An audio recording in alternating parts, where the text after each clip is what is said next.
ukuthi ucela ngizomela ngaphambili umzimba ungekho kahle 100%, but sometimes uNkulunkulu ophilisayo, haleluya, ukuthi unamandla okuphilisa nemizimba ethakathaka, haleluya. So ngizoyenza lokhu uNkulunkulu ngezalwana ngithumela ngokwenze namhlanje ukuba sizokhuluma izwi kaNkulunkulu. Izwi kaNkulunkulu bazalwane linamandla, lifana nomnikazi walo. uNkulunkulu unamandla wokwenza okungenzeki ebantwini. There is nothing impossible with God. God can do anything at any time. And God is not a respecter of men. That is why uNkulunkulu akahambi ngecriteria yabantu. uNkulunkulu akahambi ngama-protocols wabantu nokuthi i-procedure yakule ndawo la usuke ukhona ithini. Uma yena esefikile wenza okungenzeki ebantwini esekuyenzeka. Haleluya. I remember ngokunyaka ngiqala ukusebenza ku-government very long ago in 1997. Manje applyela umsebenzi. La applyela khona umsebenzi mangifika ngithola siqashiwe ngaleso sikhathi besibaningi kakhulu engaqala nabo ukusebenza ngalelo langa. Masifika lapha wonke umuntu bekalaphayana bekaphethe i-qualification ye-computer ngingenayo. But bengiyazi i-computer uyisebenzisa because ngabe ngiqale khona ukusebenza. Bengisebenza ngokuphetshana ama-medical aid claims. So kwangifundisa ukusebenzisa i-computer lokho. But ngingena-qualification ebambekayo ukuthi ngenzile i-computer. Manje kuyahamba-ke isikhathi ngomunye unyaka makulungiswa ama-incentives wethu. Ngiyathunga ukuthi ngiyolanda ifayili lami because ibhosi yami ifuna ukubheka kahle ukuthi ama-incentives wami ahamba kanjani. Manje la kuba khona into ethi ngime-curious ukubona ukuthi ifayili kanti makuthiwa umuntu ne-personal file, and usually a-personal file ku-government alunikezwa umnikazi. Ubhosi makafuna ukusebenzisa ifayili lomuntu uyayena yolanda uzothumela omunye awuzilandeli ifayili lakho. So lelo langa kwenzekile ukuthi thumele umnikazi yolanda ifayili lakhe. Mangifika ngilanda ifayili lami kwi-registry ngayindleleni manje ngakubhosi ngibe curious to see ukuthi kunani efayilini. Mangibheka eqaleni kwefayili kuba i-first thing oyenzile mawufika emsebenzini. Mangifake i-Z83 loku-aplya uzothola page lokuqala yilo loku-aplya. Bese kuyolandela i-CV and everything else elokuyenzeka as iminyaka ihamba. Mangifika efayilini lami ngithi ngiyabheka ngithola ifayili lami line-Z83 egcwaliswe yimi linama-qualification wami engwafakile. Phakathi kwama-qualification wami kukhona i-qualification engayazi yakabani engenile nayo efayilini yami. Mangibheka lapha igama nesibongo ngiyabona ukuthi umuntu lo ofake lapha wakamahlanga, and mina angithi mangifake no-matric qualification ithi Mahlanga because ngibuya kaMahlanga.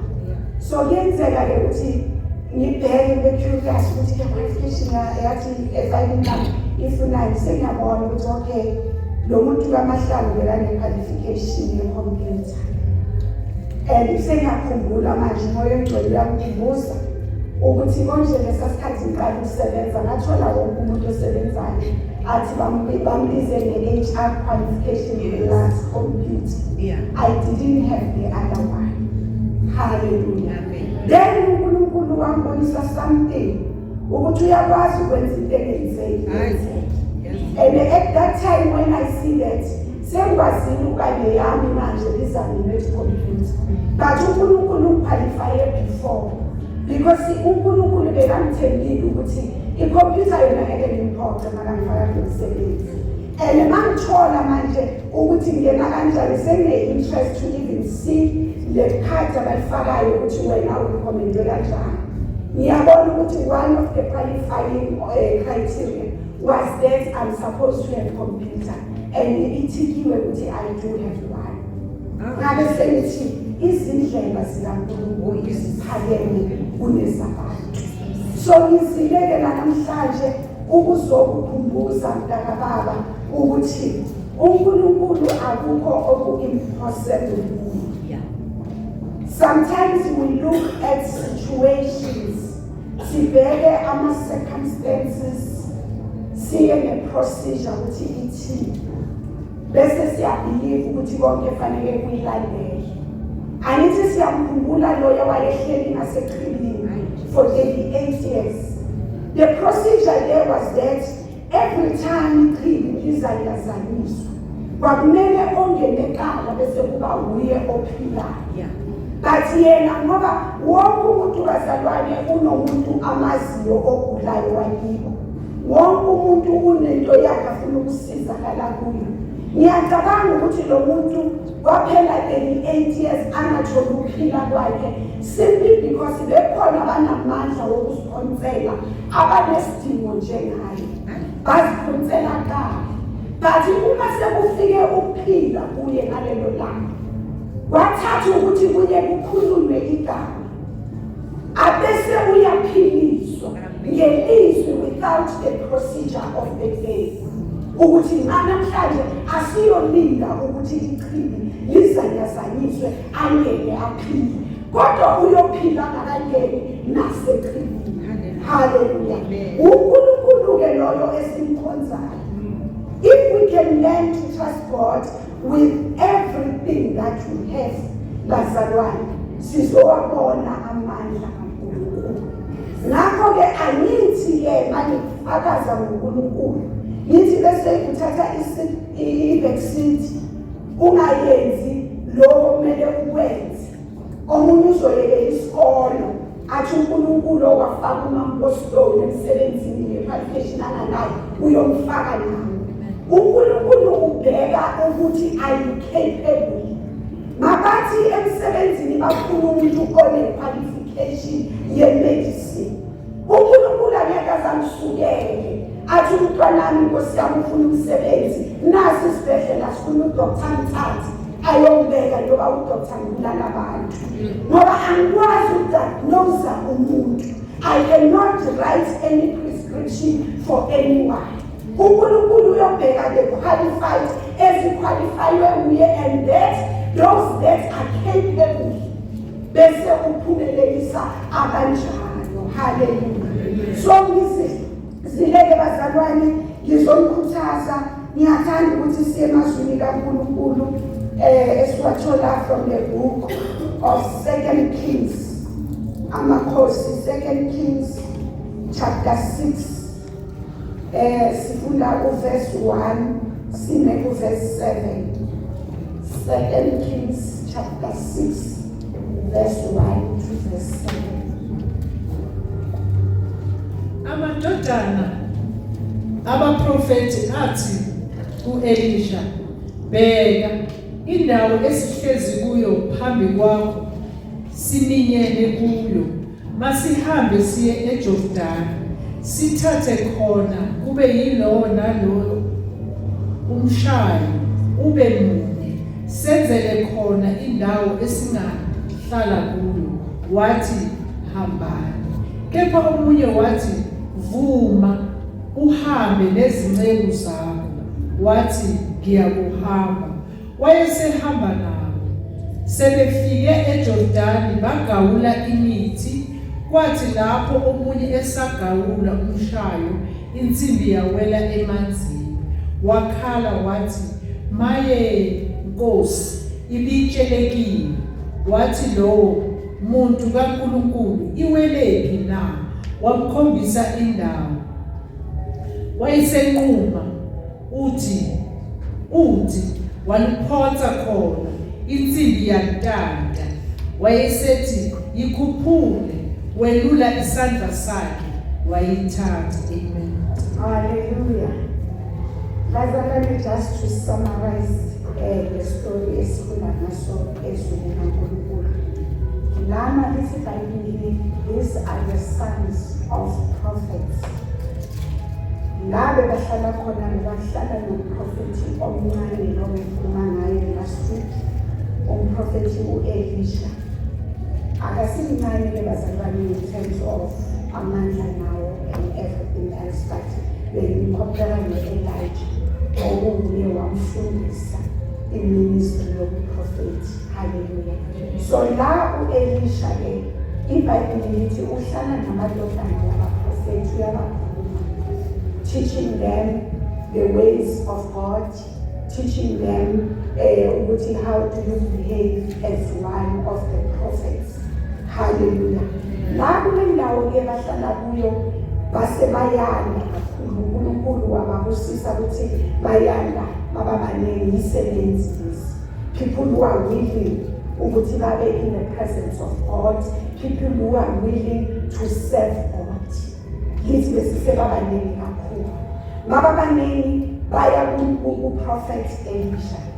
Bathi kuye ndodana kaNkulunkulu, indawo lesikuyo as you can see, manje bangathi seyincane to cater for all of us. How about sihambe siye eJordan, sifike eJordan khona bese sihlala khona sizakhele indawo ezosilingana. Hallelujah. Then lithi iBhayibheli umprofethi uElisha avume athi hambani.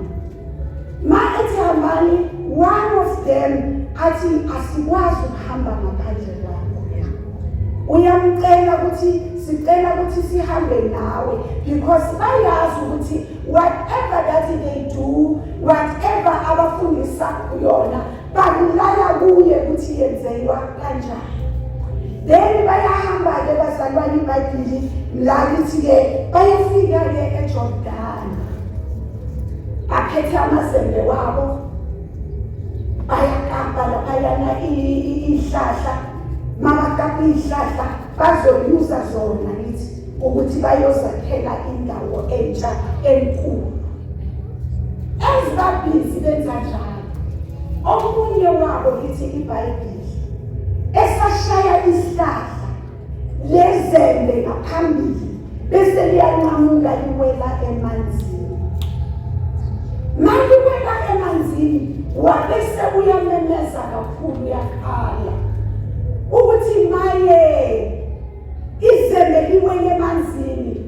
More than that, akusile lami ngilibolekile, okusho ukuthi manje senilahlekelwe yinto engiyibolekile. Hallelujah.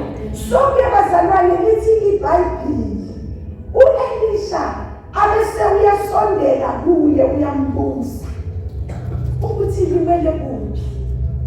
Lo muntu uyakhomba la ishone khona. Manje ukhombisa la liwele khona, uElisha lithi unqamula esinye isigodo. Ulezi bebazisebenzile bezigawula. Uma esinqamula usiphonsela khona la uwele lesi sale nsimbi emanzini.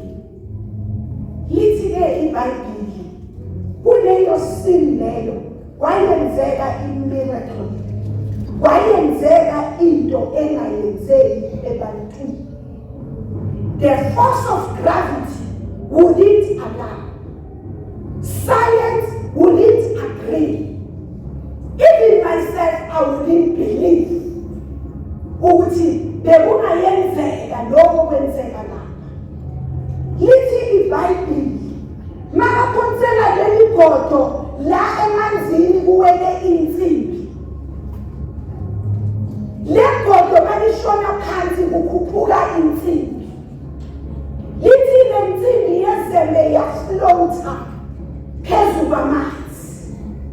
Maliflota uthi uElisha kuye lo muntu wezembe lithathe. Hallelujah. Lithi walula isandla wabese uyalithatha. Hallelujah. Amen. Manje mangifunda le ndaba ngoba ayikho indaba eseBhayibhelini ebhaliwe ukuthi ayina something efuna ukusithisha siyabantwana bakaNkulunkulu. Kukhona engifundayo ukuthi as soon as uthatha istep, you take an action towards building umsebenzi kaNkulunkulu. There's gonna be challenges, bazalwane. And umfundisa ukuthi uma ngabe ngithatha istep sokwenza intando kaNkulunkulu, uma kunama-challenges engibhekana nawo, they don't mean that uNkulunkulu akekho or uNkulunkulu ungishiyile. Again, mangibheka le ndoda ebebezile isebenza all along before izebe liwele emanzini, beyifana nomunye bekakhona lapha, but kuthe emsebenzini besensimini basebenza ihlazo lakhe lavela. Ubalekile omunye nomunye mhlawumbe uphethe lakhe, but this one the devil made it a point ukuthi namhlanje uzomveza, because umsebenzi kaSathane ukuthi when you are busy working kube khona izinto ezizofuna ukuphazamisa, so that ifocus yakho bese iyashifta from what you are doing bese ubheka to the challenge ukuthi kubeke kuphi. It is normal for anyone bazalwane ukuthi into ibolekiwe. Mangabolekwa imoto manje uthi uyaphuma ushayiswa, nanoma ngabe bebapraisile ungabatshelanga ukuthi akusini imoto yakho, but as soon as the challenge ifikela yokuthi bakuchayise, lowo mzuzu loyo uzo-expose, because out of frustration you're gonna disclose the truth about it. Out of frustration, bazalwane, uyoba honest ngento obhekene nayo, bese-ke abahlekayo bayahleka, bengimangele, bengishilo, bakhomente ngendlela abafuna ukukhomenta ngayo ngoba ihlazo lakho livelile. Kuyenzeka bazalwane siyabantu bakaNkulunkulu kube nezinto ezinhle esitshala kuzo, sihambe sifundiswe kaNkulunkulu bese siyaphila sifuna ukuliphila selibolekile ngathi let me apply this word of God and see ukuthi izoyenzani empilweni yami. While you are doing that ubhizi ukuthi uyakha bese lento okamba ngayo kube ngathi ayisebenzeli iwele emanzini, and uthi uyalalela indlela abantu bakhuluma ngayo, the force of gravity ayivumi ukuthi iphinde wele emanzini ibuye phezulu. Uthi nawe mawubheka isimo sakho noma sakini, insimbi yakini kule family yawela kudala, vele sihamba ngayo silokhu siyakapa nje siyibolekile ngoba kukhona inqubo zathathwa ogogo nabomkhulu bethu eziyasilandela. But it is also something today ukuthi regardless of that remain in the presence of God. Lo insimbi emwe azange asuke kwi-purpose yale day. He remained ngakho ngithanda that part when u-Elisha embuza ukuthi insimbi iwele kuphi. You need to understand your downfall ukuthi iqalephi. You cannot ignore your downfall ukuthi iqalephi. Bazalwane, sinomoya kaNkulunkulu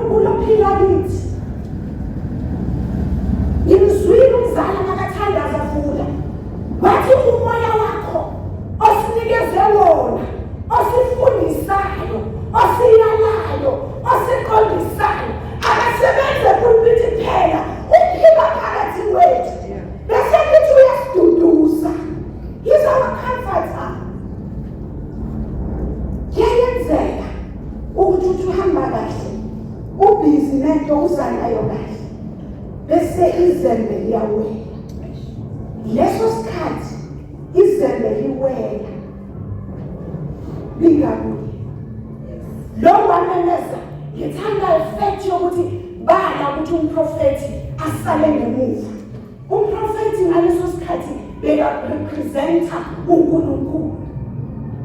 He was there with them all the time.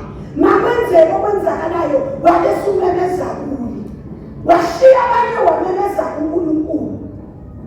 Lithi iBhayibheli wathi makaqeda ukunqamula ephonsele emanzini insimbi iflota isa phezulu azange kusuka umprofeti wayobeka isandla wathatha insimbi waphinde wathuma yena ukuthi ithathe lithi iBhayibheli this guy walula isandla wabese uyayithatha.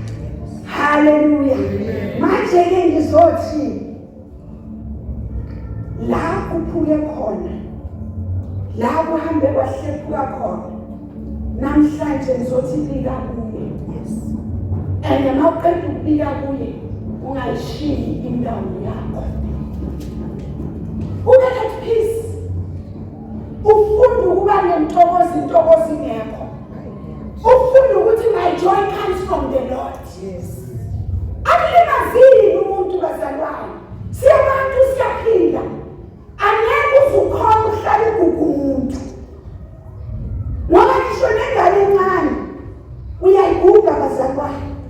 Yofika la udinwe khona. Uthi lo mntwana ulakani ngizombeka ngoba umuntu uyasinda.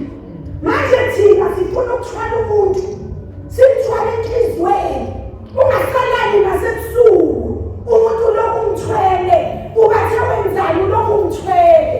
Ngizothi uNkulunkulu ukanye nawe. Uthi ngahlela kini inkathazo zenu zonke. Ngoba mina ngiyanikhathalela. Manje ukulahlela something which and it no longer belongs to you. It belongs la ulahlele khona. Manje mangilahlele kuNkulunkulu lo. Inkinga yami yile ngithwele ebuhlungu. Ngiyalahlela and then we lose our ownership of it. It now belongs to God. Once uNkulunkulu adila ngayo, I can receive it back. If I say uyaku purification, sephakanyiswe amandla. Lawa ukuthi nensimbi ayayilalela. Amen. Nakubona kahle ukuthi le is impossible.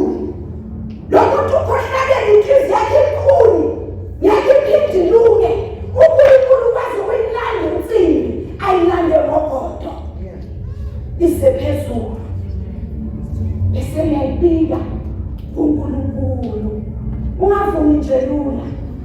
Manje thina siyathanda into ehlale ngisho lithi sihamba ne-narrative. Le narrative esiyibikiwe iba yiyo. Makunomsebenzi efemelini sithi siyalapha siyobona lo yamalume lo yafela ukhohlakela. Siya ne-narrative. Siyake siye simbeke kuNkulunkulu malume. Yesithi baba le inhliziyo.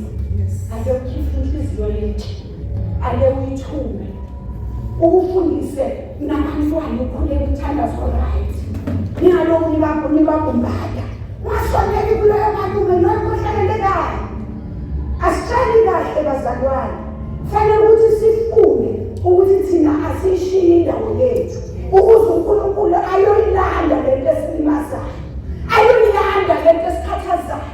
Uma selandile emphakamisile uyosiza thina futhi to be able to deal nayo. Jesus.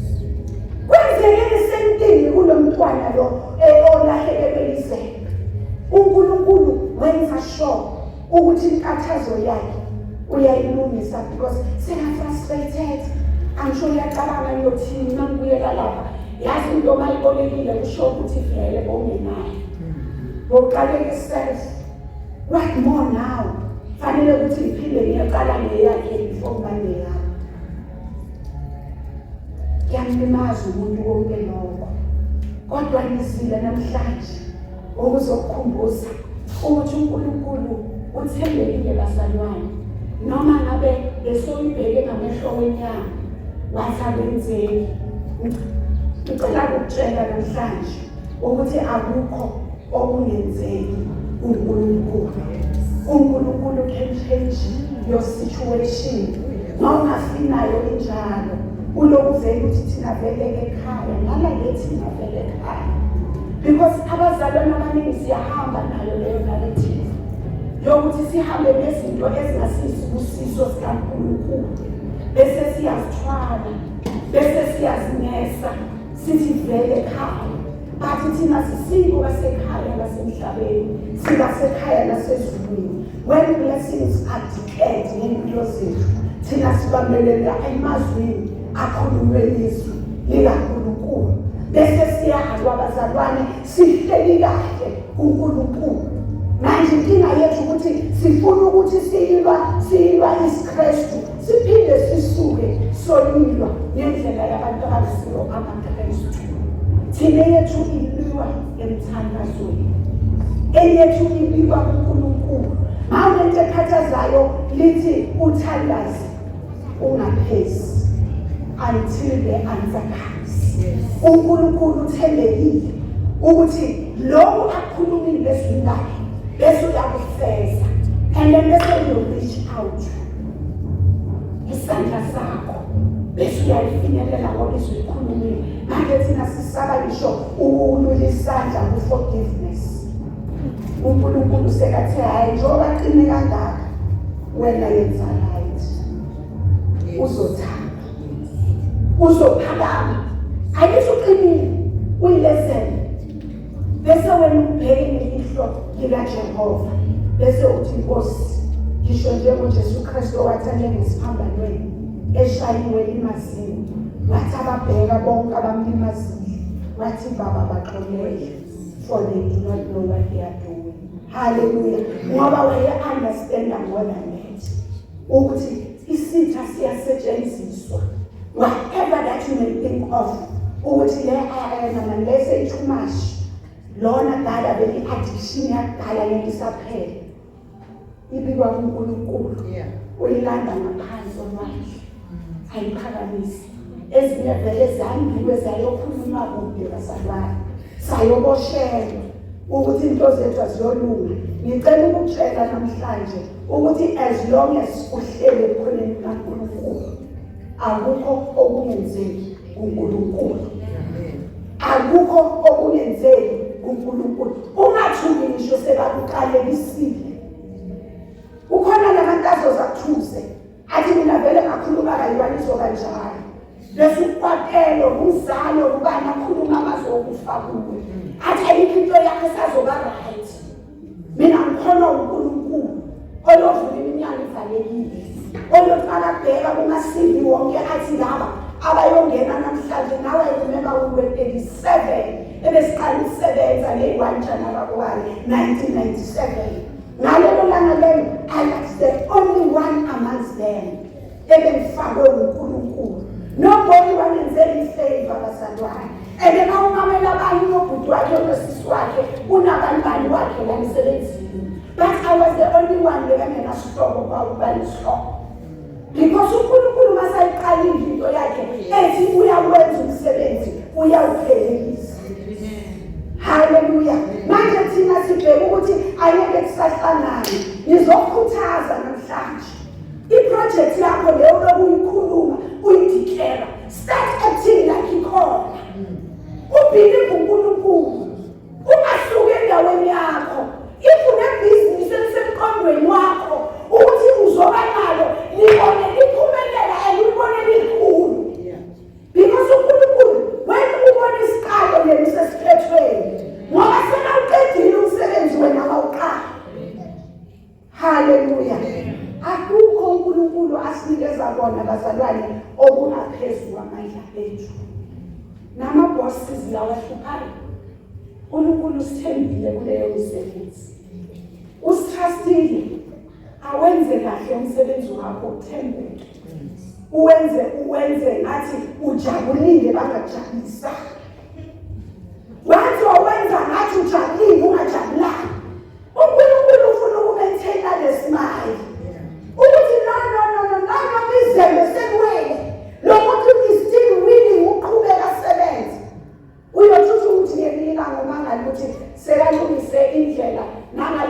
ongeke uyicabanga ukuthi beyingatshintsha ngale ndlela. Ngizoqinisa abantwana bakaNkulunkulu baqala bathwele, abantwana bakaNkulunkulu balimele, abantwana bakaNkulunkulu banezimo abazi ukuthi bayophuma kanjani kuzo. Bathi ngizokuthengisa namhlanje ukuthi uNkulunkulu okwazi ukuthi a-acte against science, uyakwazi uku-acta against whatever that has been declared empilweni yakho negative. Things can turn and change about. Ngoba uNkulunkulu he restores. Nakulo wa-restore ithemba seliphelile. Sekathwele izandla athi kuphelile nami. uNkulunkulu wabusela intokozo. uNkulunkulu able ukubuyisa intokozo yakho.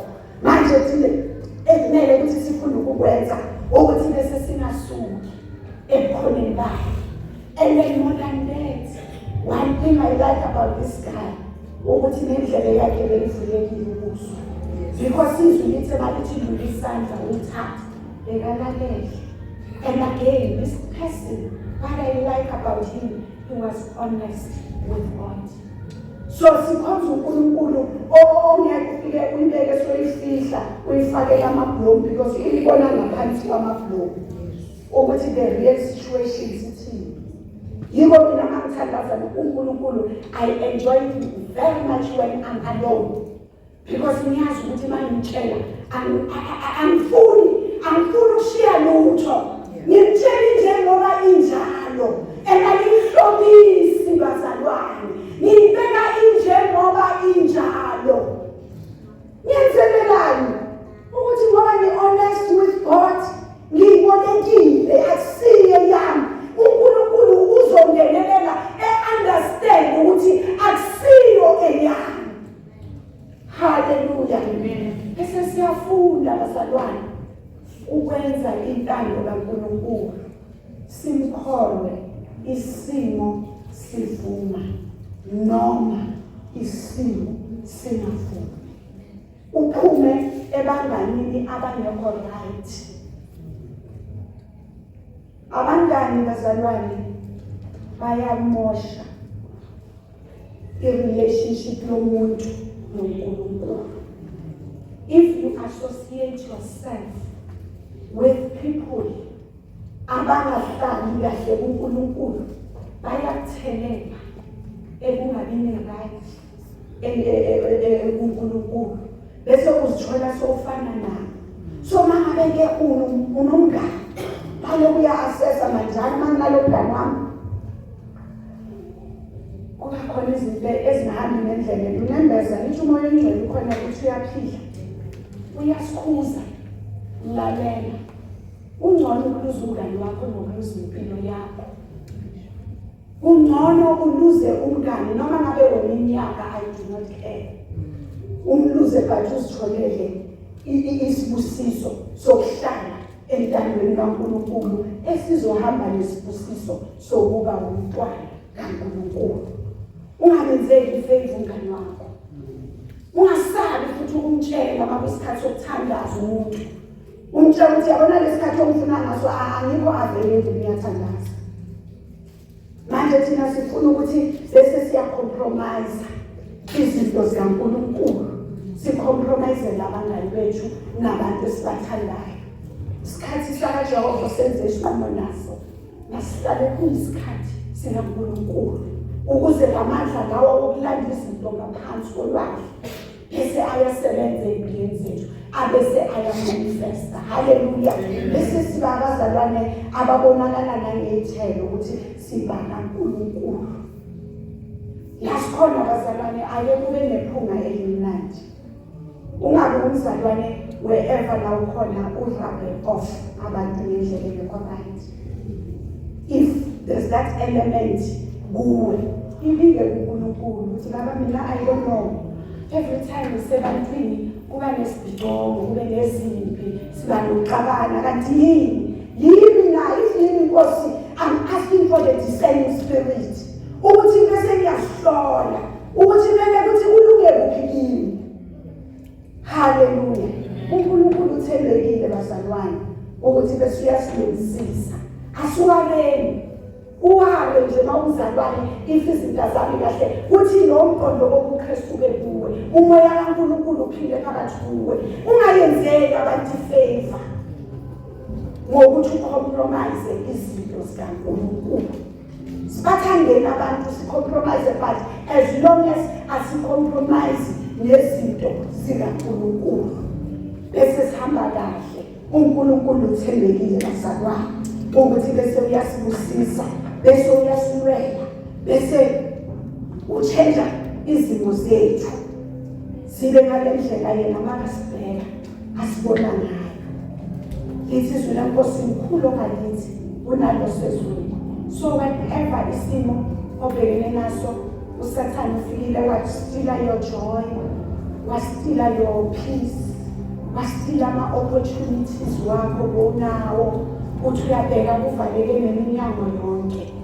Ngicela ukuthi uremain emkhoneni kaNkulunkulu. uNkulunkulu uthembekile.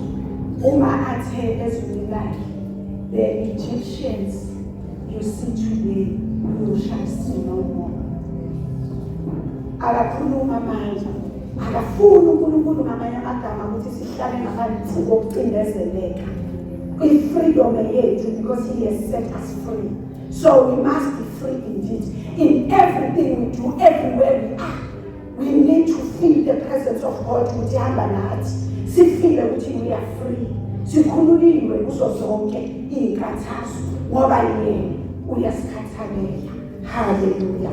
uNkulunkulu asibusise. You are must be in now for the church today. Engicela ukuthi bese sihamba nawo. Amen. Sisayongena enkonzweni yesidlo senkosi. Ngizocela bese siyahlabelela ukuthi abasilungiselayo bese bayasilungisela isidlo senkosi. uNkulunkulu asibusise. Amen.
elithi iBhayibheli wahlatshwa, washaywa, wavezwa imivimbo.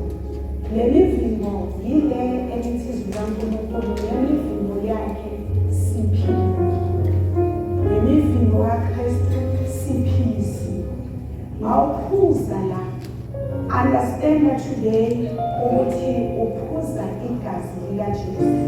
Sibuya kumazwi wokuthi even the force of gravity mayifika kuNkulunkulu kushintsha izinto. You may be looking at this, ubone ngathi isiphuzo esijwayelekile, ubone ngathi khekhe. But ngifuna ubheke ngamehlo kaNkulunkulu ukuthi as you eat the bread, you are eating the body of Christ. As you drink the blood of Jesus. Elihlanza izono zethu. Elithi laphananywa esiphambanweni kuze thina bese senzelwa ubuhlobo noNkulunkulu. Mawuqeda ukudla lokho bese uyabhiliva ukuthi uKristu ophila phakathi kwakho negazi lakhe liyaphila phakathi kwakho. Hallelujah. When you read the book of Revelation 12 verse 11, lithi baqola ngezwi lobufakazi nangegazi lemuhle. Yilo lesiphuzayo esinqobana ngalo. uNkulunkulu ayosise as we partake emsebenzini.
siyasukuma lesazothandaza uNkulunkulu ayisisekele.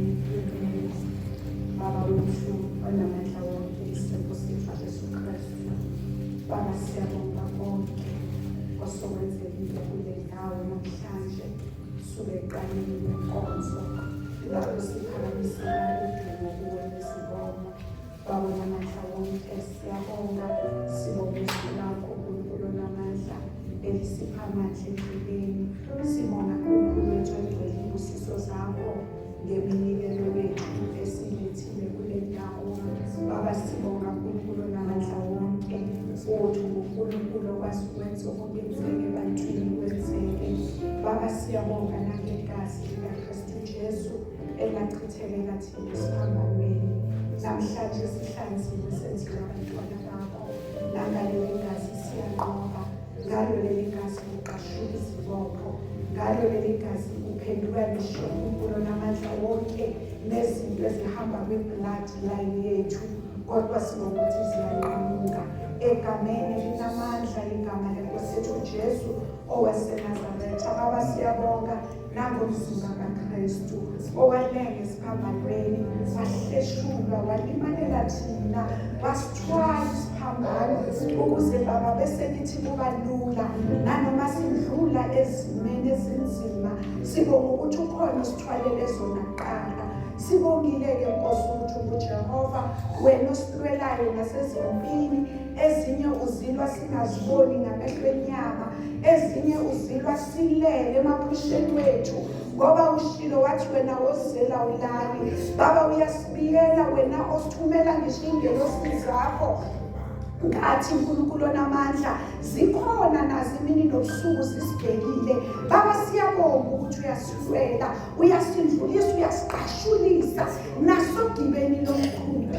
Siphambi kwakho-ke Baba sisaphuma kule ndawo, sikhulekela uNkulunkulu onamandla isibusiso sakho ukuthi bese siphinde sihambe nathi throughout the week kubo bonke siyobhekana nabo. Sibonga ukuthi wena usulindlulile iviki singakaliqali. Baba wethu onamandla sithembe wena-ke Baba ukuthi uyosithwalela kubo bonke. uNkulunkulu wethu oyingcwele uyosindlulisa, uyosipha nokuhlakanipha Baba onamandla wonke kuzo zonke ama-projects, ama-assignments, ama-tests, ama-exams and everything Father esiyobhekana nayo, ama-applications esiyowafaka. Sikhulekela isibusiso ukuthi bese sihamba nathi, sihambe nawo egameni likaKristu Jesu, lapho amagama wethu ayophathwa khona.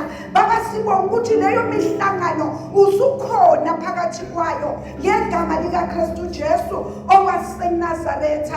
Baba siyabonga sithi uNkulunkulu omuhle, sigcine njalo-ke Baba usidedise nasezingozini ngegama likaKristu Jesu waseNazaretha, khosi ingozi ezinamandla phezu kwempilo zethu, ebantwaneni bethu, uNkulunkulu wethu oyingcwele, emindenini yethu. Baba ubusise ngisho ukudla esikudlayo, amanzi esiwaphuzayo, wapurifye namhlanje ngegama nangegazi likaKristu Jesu. Father we thank you, sithi ubuhle mnini mandla wonke uJehova, igama lakho lingaphezu kwamagama wonke. Siphakamela kuwe, hamba nathi-ke Nkosi, uhlale kule ndawo, uyivikele, uyibikele imini nobusuku.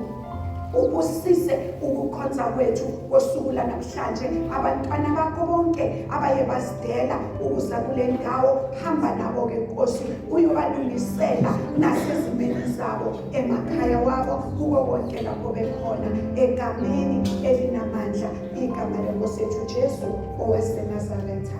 Amen.